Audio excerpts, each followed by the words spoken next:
Hey, what's up guys, it's MugenLord here, and today I want to talk about the Hoyoverse, more specifically Zenless Zone Zero. Now, I'm going to be honest and straight up with you guys. I only played one Hoyoverse game, and that was Zenless Zone Zero, so I wouldn't even call myself a mega fan of the Hoyoverse, but I do understand and know the controversy that always props up on social media and also on YouTube every time Hoyoverse makes some announcements when it comes to characters and other controversies within their IPs. More specifically, especially Genshin Impact. Well, apparently that Hoyoverse was going through another controversy once again, as some people within the community itself wanted to boycott the game and had petitions for the games when it comes to diversity and also the accusation of whitewashing. But as we move forward, it appears that I guess you would say the boycott didn't work, because Zenless Zone Zero pretty much earns nearly $100 million despite the boycott that these people within this community was trying to actually push. So even before we dive into this video, make sure you hit the subscribe button, the notification bell for more gaming content here on this channel. So we're going to dive right into it. So from Niche Gamer, it says Hoyoverse boycott fails miserably. Zenless Zone Zero earns nearly $100 million. So it says the ongoing boycott against Hoyoverse, the developer behind Genshin Impact, Honkai Star Rail, and Zenless Zone Zero, has failed spectacularly, as Zenless Zone Zero raked nearly $100 million in July alone, right after launch. Now, like I said before, man, when it comes to these boycotts, when it comes to these petitions, man, like I said, it's only going to come from a small portion of the community. And as I said before, I've been watching a lot of the controversy that surrounds Genshin Impact. The developers don't give a fuck what these people think. They create the game that they want to create, and I love when developers do that, you know? But on top of that, the thing is, when it comes to Hoyoverse and what they have done with Genshin Impact, they created a gameplay or a game itself or IPs themselves that's very addictive, and gamers can't seem to stop playing these games. So when you have a company from the East like this that created such a mega IP such as Genshin Impact and a lot of these other IPs, it's bound to fail. These petitions are bound to fail. Despite some of these people even complaining about the things that they don't like about Hoyoverse and the things they have done with Genshin Impact and many other IPs, they can't seem to stop playing the game and investing in the game and buying into the monetization practices that these games have, especially when it comes to gacha mechanics. So, right off the bat, they should have known that this wasn't going to work. But let's continue. The boycott organizers, through a change.org petition, accused Hoyoverse of cultural appropriation, here we go, and whitewashing. The petition, which currently has over 104,000 signatures, accused their games of cultural appropriation and whitewashing, while also demanding the developers commit to accurate representation of all cultures. Now, this is the thing. Now, I may have culture warriors that may come here on this video that voice their opinion and disagree with me, and it's fine. But I don't understand, how can you culture appropriate, especially in a fantasy setting? Yes, it took inspirations from certain cultures that's in real life, but it's still a fictional world, a fictional race, and a fictional culture where they took inspirations and they took some liberties of cultures of real life, but they brought it into a fantasy world where they can pretty much essentially do whatever they want with it. You know, this is not the real life Earth. These are not real life races of people. These are not real life cultures. I mean, when it comes to creating anything, especially, you know, me being a comic book writer and stuff, writers, artists, and even anime or game developers, they're going to take inspiration from real world settings, and then they take that inspirations to be able to create their own type of lore, their own type of worlds and aesthetics, you know, to better fit and better suit, you know, their settings for their video games or whatever type of art that they have. And I don't see how you can culture appropriate that when you're taking it and you're pretty much twisting it and creating your own thing using inspiration from real life material. So I really don't understand how that works. So the petition also focuses on the MiHoYo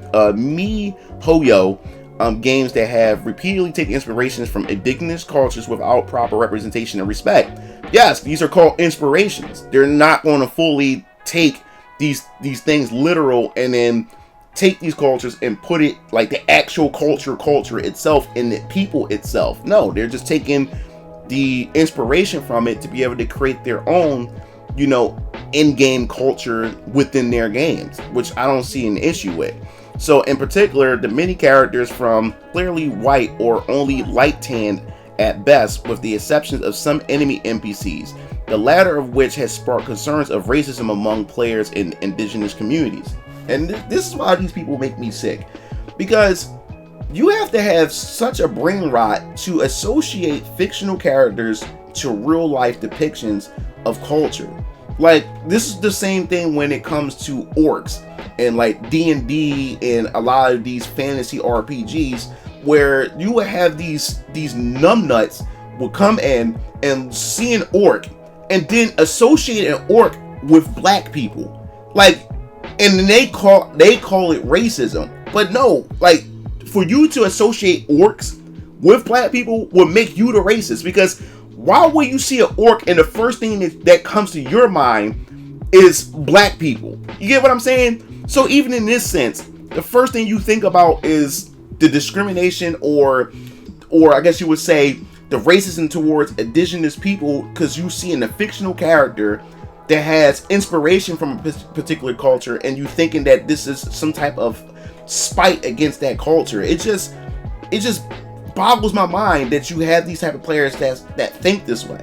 So the petition further declares cultural appropriation and whitewashing perpetuate harmful stereotypes and diminish the rich cultural heritage of indigenous communities.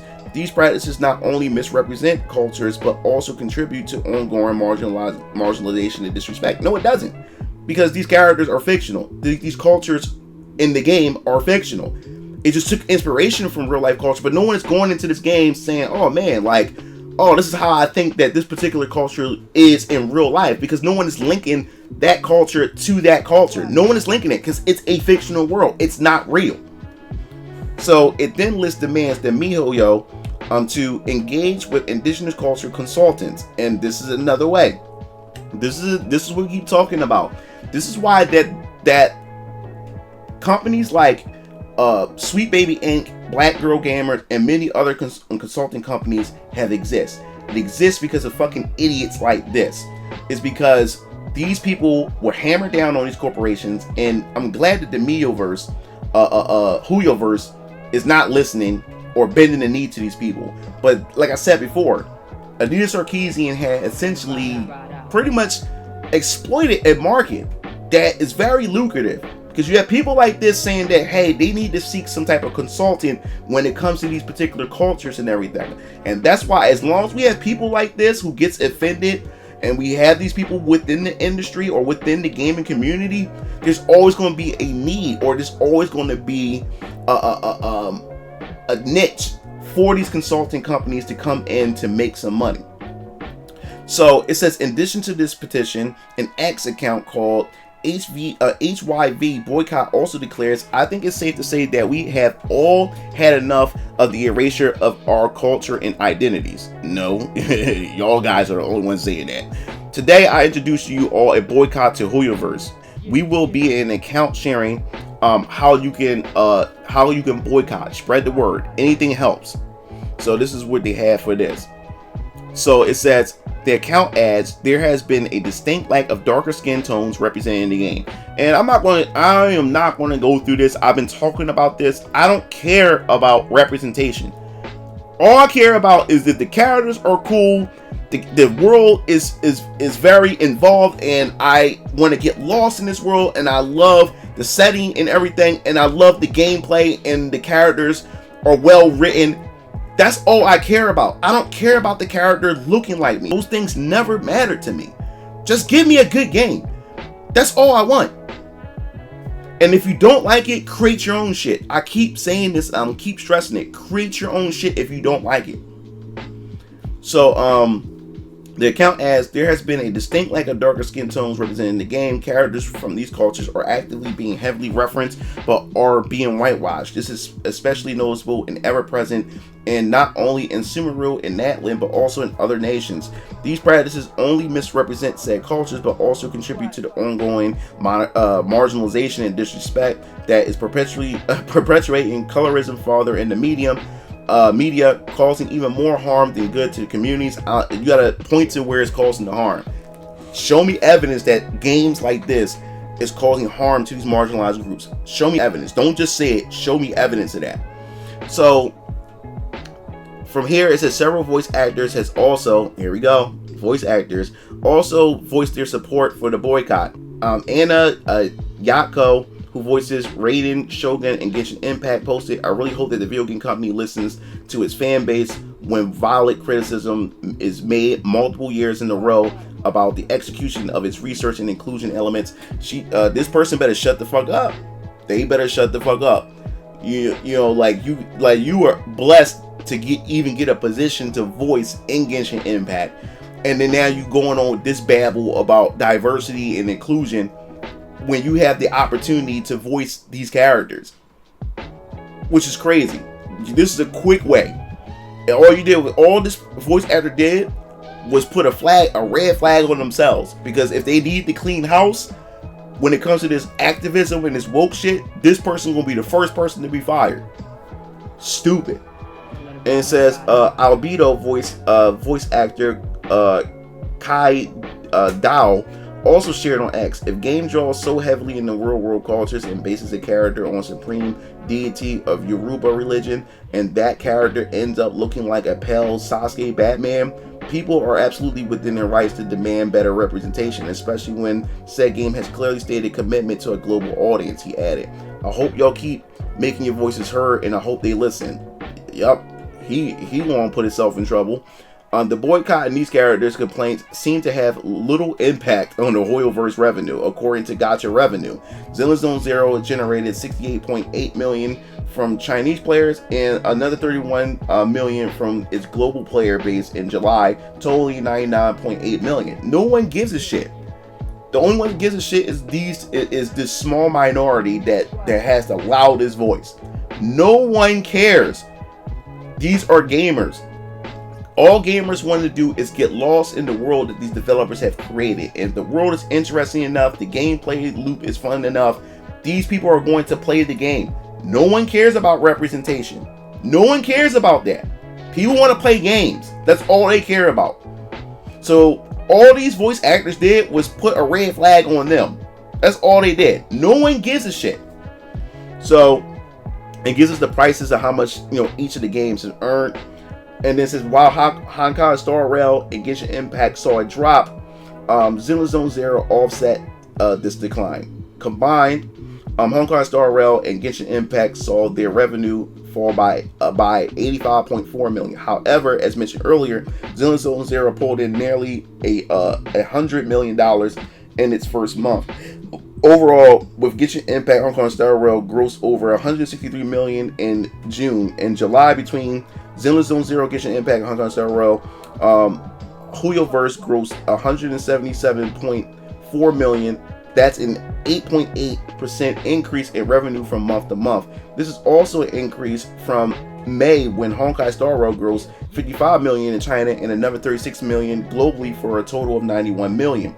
Genshin Impact grossed 30.3 million in China and another 23 million globally, for a total of 53.3 million.